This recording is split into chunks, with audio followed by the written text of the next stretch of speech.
پھر اللہ تعالیٰ نے ان کو بھی اسلام کی بہاریں عطا فرما دی۔ تو یہ حق ہے خامند کا بیوی کے اوپر کہ خامند کے بستر کے اوپر کسی کو نہ بیٹھنے دے۔ اللہ کے محبوب علیہ السلام نے فرمایا ایما امرأۃ ماتت وزوجها عنها راض دخلت الجنہ، وہ عورت جو اس حال میں مری کہ اس کا خامند اس پہ راضی تھا، فرمایا وہ عورت سیدھی جنت میں جائے گی۔ اور ایک روایت میں ایسا ہے کہ 4 شخص ایسے ہیں کہ جن کو جنت میں جانے میں کوئی رکاوٹ نہیں ہوگی۔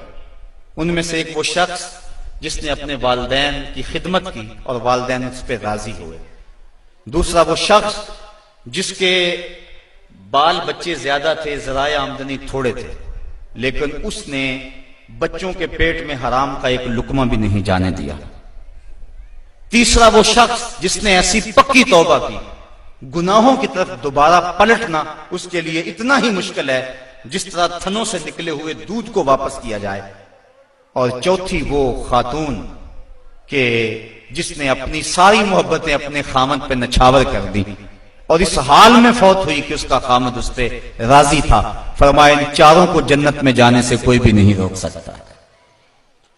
تو عورت کی جنت مرد ہے، اگر وہ مرد کو راضی کر لے گی تو جنت کی راہوں کی مسافر ہے، اور اگر وہ اپنے شوہر کو راضی نہیں کر پاتی تو اللہ کے محبوب علیہ السلام نے فرمایا میں نے کثرت کے ساتھ عورتوں کو دوزخ میں دیکھا ہے۔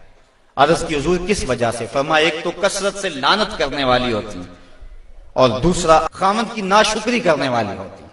یہ 2 بد خصلتیں عورت میں ایسی ہیں جو عورت کو جہنم کا ایندھن بنا دیتی ہیں۔ ورنہ عورت جو اپنے خامد اور شوہر کے ساتھ وفا کرتی ہے، کسی بزرگ نے کہا کہ عورت نے 2 بول بولے کہ میں تیری ہوں، پھر زمانہ بدل گیا وہ نہ بدلی، اس نے وفا کی حد کر دی۔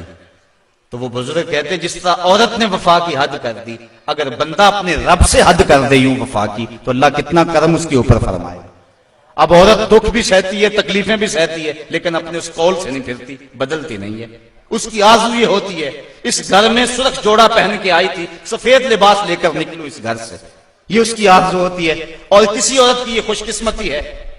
تو عورت اگر اپنے خامند کو راضی رکھتی ہے تو وہ جنت کی مسافرہ ہے، لیکن اگر اپنے خامند کو ناراض کر دیتی ہے تو وہ جنت کی خوشبو بھی نہیں پائے گی۔ اس حال میں مرے کہ اس کا شوہر اس سے راضی ہو جائے۔